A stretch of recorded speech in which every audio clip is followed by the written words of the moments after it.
Praise the lord. ప్రవేశ నామంలో మీ అందరికీ కూడా నా యొక్క శుభములు తెలియజేస్తున్నాను. ఈరోజు మన వాక్య భాగము మొదటి పేతురు రాసిన పత్రిక 3వ అధ్యాయము 12వ వచనము. మొదటి పేతురు రాసినటువంటి పత్రిక 3వ అధ్యాయము 12వ వచనము.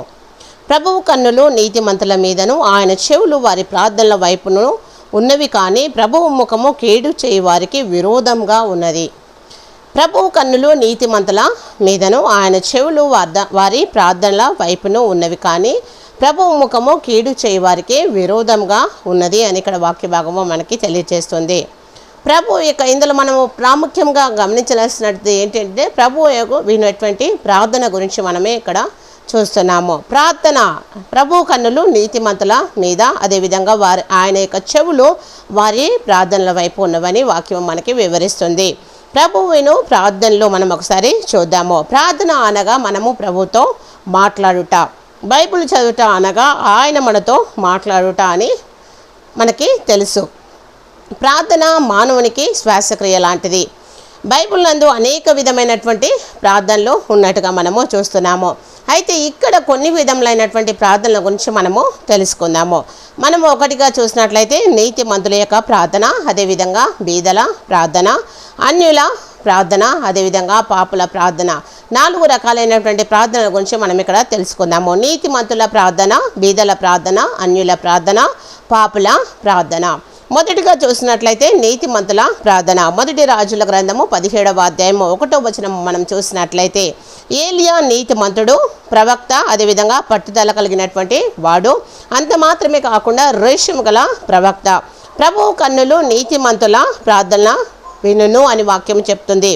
ఇజ్రాయేలుల రాజు అయినటువంటి ఆహాబు షోమ్రోనులో 22 సంవత్సరంలో ఏలినట్టుగా మనము చూస్తున్నాము. ఆహాబు తన పూర్వీకులందరినీ మించినంతగా యెహోవా దృష్టికి చెడుతనము చేసినటువంటి వ్యక్తి అయి ఉంటున్నాడు. ఇతని తండ్రి పేరు ఓమ్రి అయి ఉంటుంది. సీదోనీయులను రాజు అయినటువంటి ఎద్బయలు కుమార్తె అయినటువంటి యెజబెలును వివాహము చేసుకున్నటువంటి వాడు. ఇతడు బయలు దేవతలను పూజించుచు బయలులకు ఒక బలిపీఠంను కట్టి షోమ్రోనులోని మందిరంలో పెట్టించినట్టుగా మనము చూస్తున్నాము. మొదటి రాజుల గ్రంథము 16వ అధ్యాయం 29-30 వచనంలో మనం చూడవచ్చు. ఆహాబు తన పూర్వీకులైనటువంటి ఇజ్రాయేలు రాజులందరికంటే కూడా ఎక్కువ పాపము చేసి ఇజ్రాయేల్ దేవుడైనటువంటి యెహోవాకు కోపము పుట్టించినటువంటి వ్యక్తిగా ఇతడు ఉంటున్నాడు. ఇతడి కాలంలో ఇజ్రాయేలీల ప్రవక్త ఏలియా ఉన్నట్టుగా మనము చూస్తున్నాము. ఏలియా గొప్ప క్షామమును ఇక్కడ ఈ యొక్క ఏలియా ప్రవక్త మనము ఉండినట్లే చూస్తున్నాం. దేవుడు గొప్ప క్షామమును పుట్టించినట్టుగా ఆకాశం నుండి వర్షంను అనుగ్రహించబడలేదు. కారణం ఏంటంటే ఇక్కడ ఆహాబు యెజబెలుల దుర్మార్గత అయి ఉంటుంది. దేవుడు వారి యొక్క దేశంలో క్షామాన్ని పుట్టించాడు. వర్షము భూమి మీద కుమ్మరించకుండానట్లు చేసినట్టుగా మనము చూస్తున్నాము. ఏలియా ఇక రాజు అయినటువంటి ఆహాబు వద్దకు వచ్చి ఇజ్రాయేళ్ల దేవుడైన యెహోవా సన్నిధిని నేను నిలువబడి ఉన్నాను అని ఇక్కడ తనతో మాట్లాడుచున్నట్టుగా మనము చూస్తున్నాము. ఆయన జీవంతోడు నా మాట ప్రకారము గాక వర్షమైనను మంచు అయినను పడదని ఇక్కడ ప్రకటించినట్లుగా చూస్తున్నాము. ప్రవక్త అయినటువంటి ఏలియా ఆహాబు యొద్దకు వచ్చి ప్రకటిస్తున్నట్టుగా మనం చూస్తున్నాము. మొదటి రాజుల గ్రంథము 17వ అధ్యాయం 1వ వచనంలో 3.5 సంవత్సరముల వరకు వర్షము భూమి మీద కురియలేదు. కారణము నీతిమంతుడైనటువంటి ఏలియా ప్రార్థనను దేవుడు అంగీకరించినట్టుగా ఇక్కడ మనము చూస్తున్నాము. అన్య దేవతలను, అన్య విగ్రహాలను, బలిపీఠాలను ఆశ్రయించినటువంటి ఆహాబు రాజు యొక్క దుర్మార్గతను బట్టి, యెజబెలు యొక్క దుర్మార్గతను బట్టి ఏలియా ప్రార్థించినప్పుడు దేవుడు 3.5 సంవత్సరములు వర్షంను భూమి మీద కురిపియకుండా చేశాడు. అంటే నీతిమంతులు, ఆయన యొక్క చెవులు నీతిమంతుల ప్రార్థనల వైపు ఉన్నవి అని చెప్తుంది. ప్రభువు కన్నులు నీతిమంతుల మీదను ఆయన చెవులు వారి ప్రార్థనల వైపు ఉన్నవి అని దేవుని వాక్యము మనకి వివరిస్తుంది. ఏలియా ప్రార్థించగా 3.5 సంవత్సరములు వర్షాన్ని నిలిపివేసినట్టుగా చూస్తున్నాము. ఏలియా మన వంటి స్వభావము గల మనుషుడే, కానీ వర్షింపకుండునట్లు అతడు ఆసక్తితో ప్రార్థన చేయగా 3.5 సంవత్సరముల పర్యంతము భూమి మీద వర్షింపలేదు. అతడు మరలా ప్రార్థన చేయగా ఆకాశము వర్షమునిచ్చెను, భూమి తన ఫలమునిచ్చెను అని వాక్యము మనకి వివరిస్తుంది. యాకోబు పత్రిక 5వ అధ్యాయము 17-18 వచనములో దేవుడు నీతిమంతుల ప్రార్థనను వింటాడు. ఇక్కడ ప్రవక్త అయినటువంటి ఏలియా ప్రార్థించినప్పుడు 3.5 సంవత్సరంలో వర్షాన్ని నిలిపివేసి కురిపించినట్లుగా మనము చూస్తున్నాము. అహాబు యొక్క దుర్మార్గతను బట్టి, యెజబెల్ యొక్క దుర్మార్గతను బట్టి దేవుడు నీతిమంతుల ప్రార్థన వింటాడు.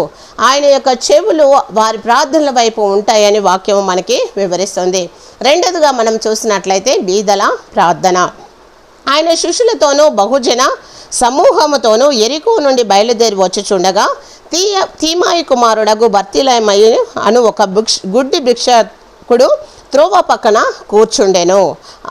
ఈయన నజరేయుడైన యేసు వచ్చుచున్నాడని వాడు విని, దావీదు కుమారుడా యేసు నన్ను కరుణింపుమని చెప్పి కేకలు వేయ మొదలుపెట్టెను. మార్కు సువార్త 10వ అధ్యాయము 46వ వచనము 47వ వచనం చూసినట్లయితే ఇక్కడ మనము ఆయన శిష్యులలో తర్వాత బహుజన సమూహంతో అక్కడ దేవుడు వచ్చుచుండగా ఇక్కడ ఈ త్రోవ పక్కన నిల్చున్నటువంటి ఒక గుడ్డి భిక్షగాడు తన యొక్క తోవ ప్రక్కన కూర్చున్నటువంటి వాడు ఈ యొక్క బర్తిలోమయి యేసుక్రీస్తు ప్రభు వచ్చుచున్నాడని విని, దావీదు కుమారుడా యేసు నన్ను కరుణింపమని చెప్పి కేకలు వేయ మొదలుపెట్టినట్టుగా మనము చూస్తున్నాము. ఇక్కడ కేకలు వేయవద్దని ఎంతమంది కూడా అతన్ని ఆటంకపరిచినను అతడు సమయమును పోతే ఇక దొరకదని, ఇది మిక్కిలి అనుకూల సమయమని ఎంచుకొని ఇదే రక్షణ దినమని ఎంచి మరి ఎక్కువగా యేసు దావీదు కుమారుడా నన్ను కరుణింపుమని కేకలు వేసినట్టుగా మనము చూస్తున్నాము. వానికి తెలుసు దేవుడు తన ప్రార్థన తప్పక కూడా ఆలకిస్తాడు అని విశ్వాసం ఉంచాడు. దేవుని యందు విశ్వాసం ఉంచి కేకలు వేయడం అనేది మొదలు పెడుతున్నాడు. ఎంతమంది ఆటంకపరిచినను అంతమంది జన సమూహంలో కూడా తాను విశ్వాసంతో ప్రభు వైపు చూస్తూ ఆ కేకలు వేస్తున్నట్టుగా మనము చూస్తున్నాము. ఇక్కడ మనం చూసినట్లయితే దృష్టి పొందుటకు అతడు దిక్కులేని దరిద్రుల ప్రార్థన నిరాకరింపక వారి ప్రార్థనల వైపు తిరిగి ఉన్నాడని కీర్తనకారుడు 122వ అధ్యాయము 17వ వచనంలో మనము చూస్తున్నాము. దేవుడు ఆయన దిక్కులేని దరిద్రుల ప్రార్థన నిరాకరింపక వారి ప్రార్థనల వైపు తిరిగి ఉన్నాడని, ఎప్పుడైతే దిక్కులేని వారు ప్రార్థన చేస్తారో వారి ప్రార్థనల వైపు దేవుడు తిరిగి ఉన్నాడని వాక్యము మనకి వివరిస్తుంది. ఇక బర్తిలోమయి ఏమీ కోరక తనకు కావలసినటువంటి అవసరతను గ్రహించి బోధకుడా అని మాట్లాడుతూ నాకు దృష్టి కలగ చేయమని ఆయనను అని వాక్యము మనకి వివరిస్తుంది. మార్కు సువార్త 10వ అధ్యాయము 51వ వచనము. దేవుడు వానిని దృష్టి కలగ చేసినట్టుగా మనము చూస్తున్నాము. నీవు వెళ్ళుము, నీ విశ్వాసము నిన్ను స్వస్థపరచును అని వాక్యము మనకి వివరిస్తుంది. ఆయన బాధపడి వారి బాధను తృణీకరింపలేదు, దానిని చూచి ఆయన అసహ్యపడలేదు, అతనికి తన ముఖంను దాచలేదు, వారు ఆయనకు మొరపెట్టగా ఆయన ఆలకించును అని వాక్యము మనకి వివరిస్తుంది. ఇక్కడ బర్తిలోమయి గుడ్డివాడే కానీ సృష్టికర్త అయినటువంటి దేవుడిని అక్కడ నిలబెట్టేటువంటి వాడుగా చూసి ఉన్నాడు. దేవుడైనటువంటి యేసుక్రీస్తు ప్రభువే తన దగ్గరికి వచ్చి తనను స్వస్థపరిచేటట్లుగా చేశాడు. అంటే తన కేక అంత గంభీరంగా వేయగలిగాడు. యేసుక్రీస్తు అతనికి ఉన్నటువంటి విశ్వాసం అంత గొప్పదై ఉంటుంది. ఎంతమంది ఆటంకపరిచినటువంటి వారు ఉన్నప్పటికీ కూడా, పెద్ద జన సమూహం ఉన్నప్పటికీ కూడా గుడ్డివాడే కానీ కేక వేయడం అనేది మాత్రం ఆపలేదు. అతడు తాను స్వస్థత పొందు వరకు అలాంటి విశ్వాసాన్ని మనం కలిగి ఉండాలి. దేవుడు బీదల యొక్క ప్రార్థన కూడా వింటాడు, ఆలకిస్తాడు, వారి ప్రార్థన కూడా సమాధానమిస్తాడు. ఇక్కడ మనము బర్తిలోమయి పుట్టి గుడ్డివాడే అయి ఉంటున్నాడు. గుడ్డివాడే కానీ సృష్టికర్త అయినటువంటి దేవుడిని తన దగ్గరికి వచ్చేటట్లుగా చేసుకున్నాడు. అలాంటి ప్రార్థన మనం కూడా చేయవలసిన వారం అయింటున్నాము. ఇక్కడ బీదల యొక్క ప్రార్థన దేవుడు అంగీకరించి వాడై ఉంటున్నాడు. మూడవదిగా చూసినట్లయితే అన్యుల ప్రార్థన. ఇక్కడ అపోస్తుల కార్యములు 10వ అధ్యాయము 1 నుంచి 4 అదేవిధంగా 28వ వచనం కూడా మనము చూడొచ్చు. కొర్నేలి భక్తిపరుడై ఉంటున్నాడు. శతాధిపతి అతని ఇంటి వారందరూ దేవుని యందు భయభక్తులు కలిగినటువంటి వారు. ఈ యొక్క కొర్నేలి శతాధిపతి అయి ఉంటున్నాడు. ఇతని ఇంటి వారందరూ కూడా దేవుని యందు భయభక్తులు కలిగినటువంటి వాడై ఉంటున్నాడు. ప్రజలకు బహుధర్మము చేయుచు ఎల్లప్పుడూ దేవునికి ప్రార్థన చేయువాడై ఉంటున్నాడు ఈ యొక్క కొర్నేలు. అపోస్తల కార్యములో 10వ అధ్యాయం 4వ వచనంలో మనం చూసినట్లయితే అంత మాత్రమే కాదు కానీ కొర్నేలు నీతిమంతుడై ఉంటున్నాడు, దేవునికి భయపడివాడై కూడా ఉంటున్నాడు. యూదా జనులందరి వలన మంచి పేరు కూడా పొందినటువంటి వ్యక్తి యొక్క కొర్నేలు అయి ఉంటున్నాడు. దేవుడు కొర్నేలి ప్రార్థనను అంగీకరించినట్లుగా ఇక్కడ మనము చూస్తున్నాము. తనకు కావలసిన అవసరత లేదా కొరతను అతడు చెప్పి ప్రార్థన చేసినట్లుగా మనము చూస్తున్నాము. నీ ప్రార్థనలు, నీ ధర్మ కార్యములు దేవుని సన్నిధికి జ్ఞాపకార్థంగా చేరినవి. అని దేవుడు తన యొక్క ఇక అపొస్తలుల కార్యములు 10:5 మాట్లాడుచున్నాడు. నీ యొక్క ప్రార్థనలు నీ ధర్మ కార్యంలో దేవుని సన్నిధికి జ్ఞాపకార్థంగా చేరినవని. ఇప్పుడు యొప్ప మనుషులను పంపి పేతురు అను మారు పేరు గల సీమోనును పిలిపించమని ఇక్కడ మాట్లాడినట్టుగా మనము చూస్తున్నాము. కొర్నేలి దేవుని మాటలు వినవలనని దేవుడు ఆజ్ఞాపించినట్లుగా మనం ఇక్కడ చూస్తున్నాము. అపొస్తలుల కార్యములు 10:22 అదేవిధంగా 10:33 చూసినట్లయితే దేవుడు అన్యుల ప్రార్థన ఆలకించి వారికి ప్రత్యుపకారము చేయువాడై ఉంటున్నాడు. నీవు ఆయన ప్రార్థనను ఒకవేళ ఆయనకు ప్రార్థించిన ఎడల దేవుడు నీకు తప్పక కూడా మేలు చేస్తాడు. కొర్నేలు అన్యుడే కానీ నీతిమంతుడైంటున్నాడు, ధర్మ కార్యములు చేయవాడైంటున్నాడు, దేవుడికి భయపడివాడైంటున్నాడు. కనుక అన్యుడైనప్పటికీ కూడా ప్రభు సన్నిధానంలో అతడు ప్రార్థించినప్పుడు పేతురును అక్కడికి దేవుడు పంపించినట్లుగా మనము చూస్తున్నాము. అతని ప్రార్థనలు దేవుడు విన్నట్టుగా మనము చూస్తున్నాము. అన్యుల ప్రార్థన కూడా దేవుడు వినగల వాడు. కనుక నీ ప్రార్థన నా ప్రార్థన కూడా ఖచ్చితంగా వినగలిగినటువంటి దేవుడు మన ప్రభు అయినటువంటి యేసుక్రీస్తు. 4వది చూసినట్లయితే పాపుల ప్రార్థన. లూకాసు వార్త 18:10 చూసినట్లయితే పాపము చేయువాడు పాపమునకు దాసుడై ఉంటున్నాడు. అంత మాత్రమే కాకుండా క్రీస్తు ఒకప్పుడు తాను చేసిన పాపులను పిలువ వచ్చిందని కానీ నీతిమంతులను పిలువ రాలేదు అని తనకు తానుగా ఇక్కడ తెలియజేస్తున్నాడు. యేసుక్రీస్తు ప్రభు వారే పాపుల కొరకు నేను వచ్చి ఉన్నాను కానీ నీతిమంతుల కొరకు రాలేదు అని. అదేవిధంగా రోగులకు మాత్రమే వైద్యుడు కానీ ఆరోగ్యం కలిగిన వారికి వైద్యుడు అక్కరలేదని దేవుడు చెప్తున్నాడు. ఇక్కడ పాపులను రక్షించుటకు యేసుక్రీస్తు ప్రభువారు ఈ లోకంలోకి వచ్చినట్టుగా మనము చూస్తున్నాము. ఇక్కడ పాపుల ప్రార్థన దేవుడు వినువాడైంటున్నాడు. మనం చూసినట్లయితే ప్రార్థన చేయుటకు 2 మనుషులు దేవాలయంకు వెళ్ళినట్టుగా మనం చూస్తున్నాము. వారిలో ఒకడు పరిసయుడు, 2వ వాడు సుంకరి అయింటున్నాడు. పరిసయుడు నిలవబడి గొప్ప ప్రార్థన చేసినట్లుగా మనము చూస్తున్నాము. ఎట్లనగా దేవా, నేను చోరులను అన్యాయస్తులనైనా వ్యభిచారులైన ఇతర మనుషుల వలనైనను ఈ సుంకరి వలనైనను ఉండనందుకు మీకు కృతజ్ఞతాస్తుతులు చెల్లించుచున్నాను అని ఈ విధంగా దేవునికి ఈ యొక్క పరిసయుడు ప్రార్థన చేస్తున్నాడు. వారములో 2-3 సార్లు నేను ఉపవాసము చేయించు నా సంపాదన అంతట్లో కూడా 10వ వంతు చెల్లించుచున్నానని తనలో తాను ఇక్కడ ప్రార్థించుచున్నట్టుగా మనము చూస్తున్నాము. పరిసయుడు తాను చేస్తున్నటువంటి ఆ యొక్క కార్యములను బట్టి తాను తన సన్నిధానంలో తనకు తాను హెచ్చించుకొని ప్రార్థించినట్టుగా మనము చూస్తున్నాము. సుంకరి కూడా ఇక్కడ ప్రార్థించినట్టుగా చూస్తున్నాము. ఎట్లనగా దూరంగా నిలబడి ఆకాశము వైపు కన్నులెత్తుటకు ధైర్యము చాలక రొమ్ము కొట్టుకొనుచు దేవా, పాపినైనా నన్ను కరుణించుమని పలికినట్టుగా మనము చూస్తున్నాము.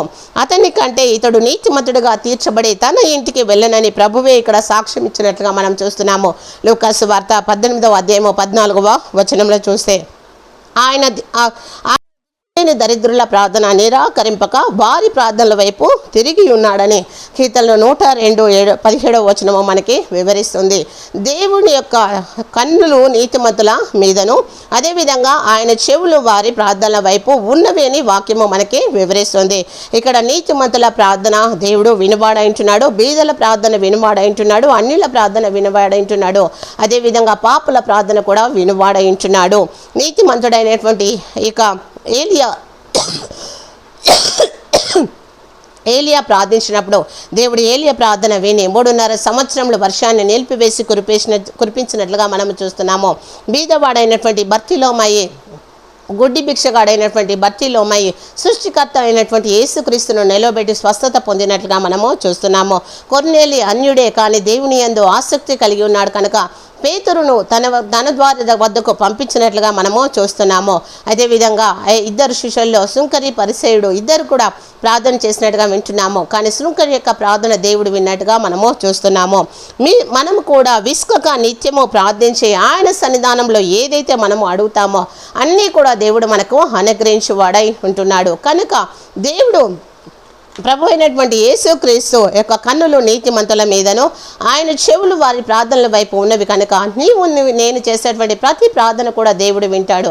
కనుక ప్రభు సన్నిధానంలో నిత్యము విసుకక ఎడబాయక ప్రభు సన్నిధానంలో కనిపెట్టుకొని ప్రార్థిద్దాము. ఏదైతే మనము ప్రభువును అడుగుచున్నామో అది పొందు వరకు మనము ప్రార్థించే వారంగా ఉందాము.